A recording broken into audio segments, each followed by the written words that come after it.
Roosevelt Island Residents Association Public Safety Committee. I want to welcome everybody here today for this activity. In a few minutes, Ike Nahem, who's Vice President of RERA and the President co-chair of the Public Safety Committee, will be taking over the chairs. I want to also recognize, who will also speak later, the RERA President, Rosanna Cerucci, passable pronunciation, and also the Public Safety Committee co-chair, Shirley Kohler. I also want to recognize our Public Safety Department leadership, Chief Brown, Deputy Chief Amoroso, who are here to protect our constitutional right to protest peacefully, which is what we're going to be doing this evening. Now, why are we doing this activity? 1 year ago, we saw across the United States, and it started to spread all over the world, the largest nationwide, synchronized, mass, multinational, youthful protest in the middle of, or at the beginning, or maybe we hoped it was the middle at that point, of a devastating pandemic. And I think this was a spontaneous eruption, and it was possibly the largest mass explosion in the United States since the days of the Vietnam War, maybe 1970, and that was largely students. Now, many people have said, or some people have said, especially on the media, that the conviction of Derek Chauvin shows that the system works and that there's justice. We think, on the contrary.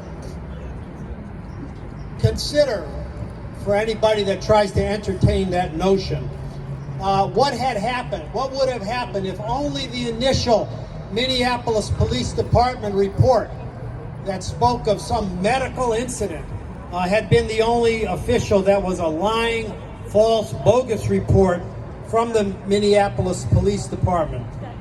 What would have happened if that was the only part of the record, which is the case in most of the time?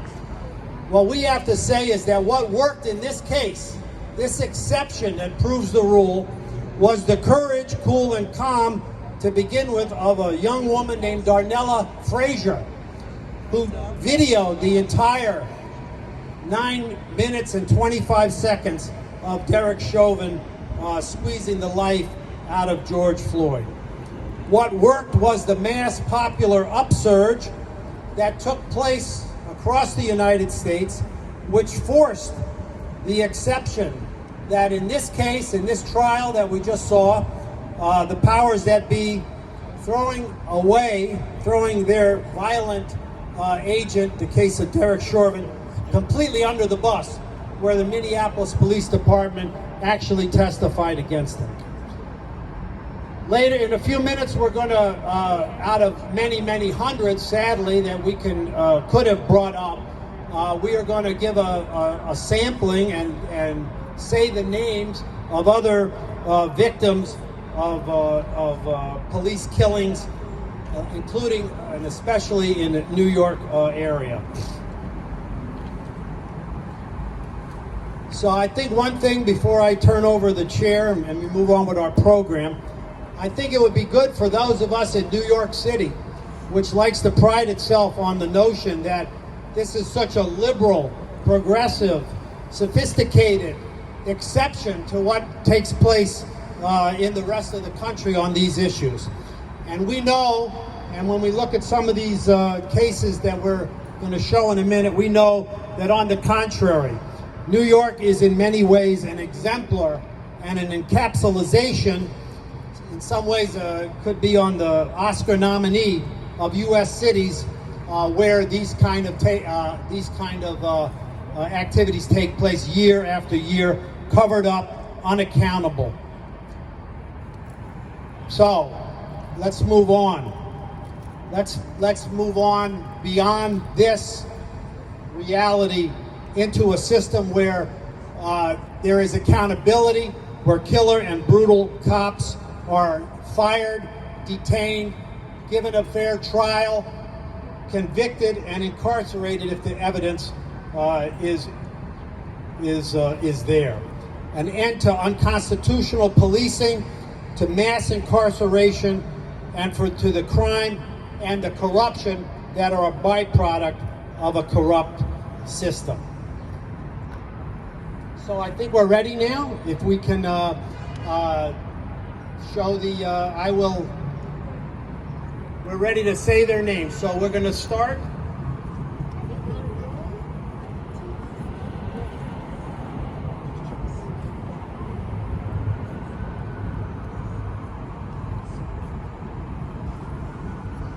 So, shall we start with Adam Toledo?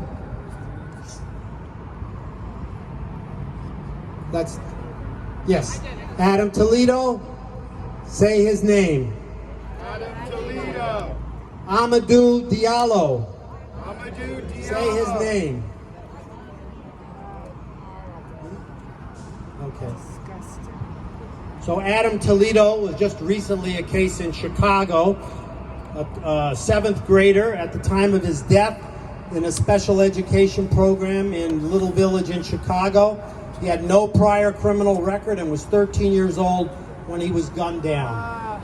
Amadou Diallo was an unarmed 25-year-old Ghanaian immigrant murdered by 4 NYPD plainclothes officers in a hail of 41 shots.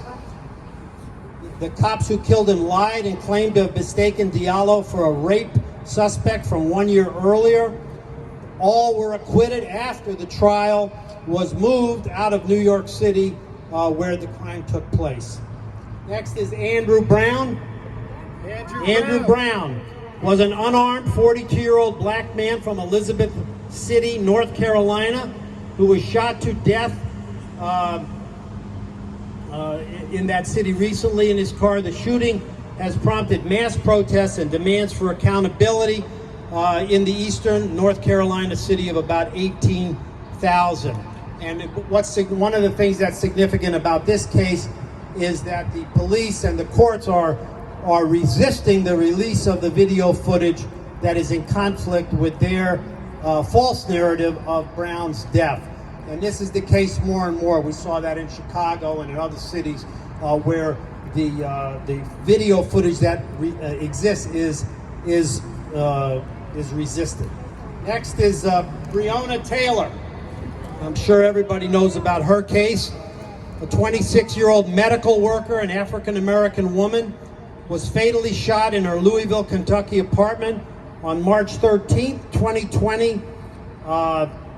And the cops had a false warrant for another dwelling. Nobody was involved in the case, has been charged in her death. A blatantly rigged grand jury sham proceeding brought no criminal charges in a cover-up that continues. Next is Duante Wright. Duante Wright. On April 11, 2021, Duante Wright, an unarmed 20-year-old black man, was fatally shot by police officer Kimberly Potter during a traffic stop and attempted arrest in Brooklyn Center, Minnesota. He was shot at close range. And Duante Wright, sorry. Next, Duante Wright. Eleanor Bumpers. This goes back to before many of you were born. I remember it from when I was the age of a lot of young people that are here today. The shooting of Eleanor Bumpers by NYPD occurred in 1984. The police were enforcing the eviction of Bumpers, an elderly, disabled African-American woman with mental health issues, from her public housing apartment in the Bronx. When she refused to open the door, the police broke in and murdered her with a 12-gauge shotgun. No justice ever in that case. Next is Eric Garner. Eric Garner. Eric Garner, 44-year-old man that the whole world saw choked to death by Daniel Pantaleo in full video view for allegedly selling individual cigarettes on a Staten Island street. Capital crime if there ever was one. A rigged Staten Island grand jury brought no criminal charges and accountability for what the medical examiner labeled a homicide. That resulted in mass protests and indignation, and I think was one of the main sparks of the contemporary movement. And I would have to also act that the EMD employers that were on the scene also showed callous disregard and were in cahoots with the killer cops. Next is George Floyd. George Floyd. 46-year-old George Floyd was murdered by Minneapolis Police Department cop Derek Chauvin and 3 other MPD accomplices in broad daylight on a video 1 year ago today. The public viewing of the murder rendered impossible the police cover-up that had started to go in motion, as I mentioned earlier, with the initial statement. The subsequent mass explosion of national and international protest action has put the issues of jailing killer and brutal cops, ending qualified immunity, and reopening old cases based on bogus exoneration to the center of U.S. politics today. Next is Malcolm Ferguson. Malcolm Ferguson. Ferguson was 23 years old and unarmed when he was killed at point-blank range by an undercover cop named Luis Rivera on March 1st, 2000.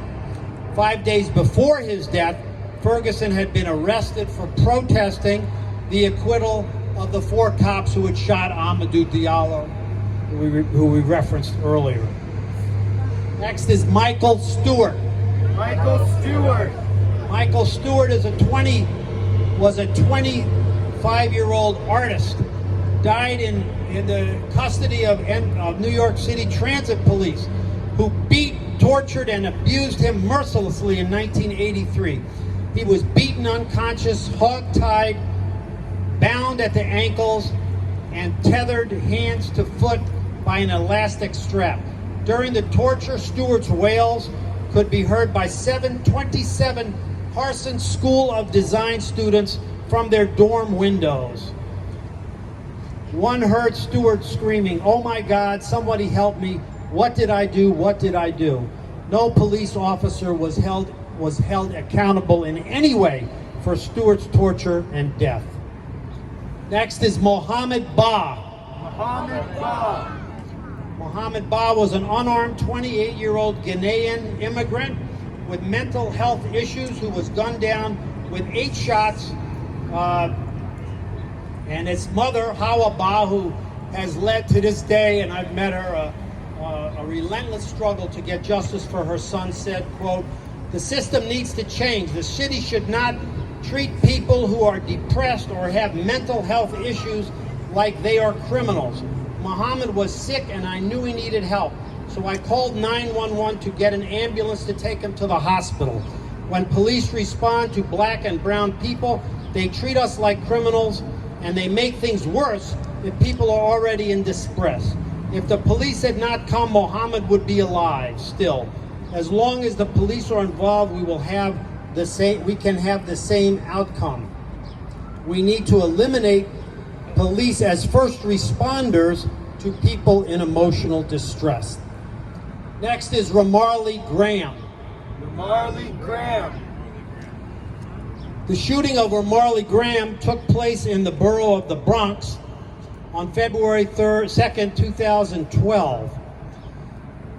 The cop who shot him dead in the bathroom of his apartment. The 18-year-old Graham allegedly was in possession of marijuana when Officer Richard Haste tried to stop him on the street, forced his way into the building where Graham lived, kicked down the front door of his house, and then broke down the bathroom where he shot Ramarley Graham to death.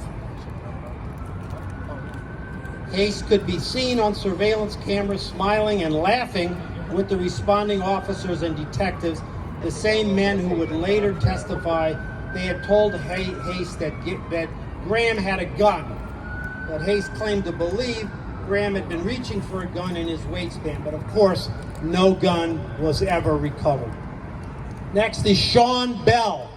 Sean Bell. On the evening before his wedding, the unarmed Sean Bell was murdered on November 25th, 2006 by 5 plainclothes and undercover police officers who fired a total of 50 rounds into his New York, into his vehicle. And last is Tamir Rice. Tamir Rice. I think many of you may have seen the video, the horrible video of the November 23rd, 2014 murder of Tamir Rice, a 12-year-old African-American child.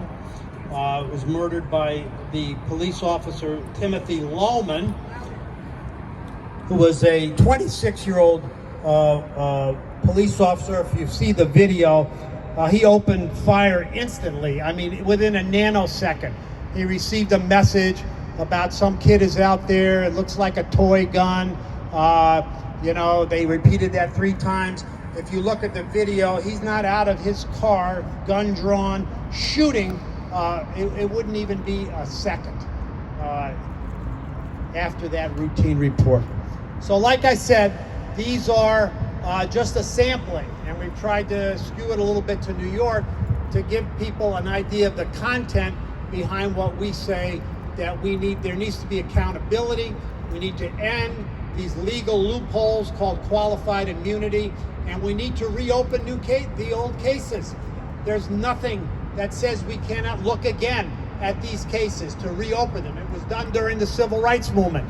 It was 40 years after Medgar Evers, the great Mississippi civil rights leader, was murdered, that his case was open and justice was finally done, to the degree that justice delayed can be called justice.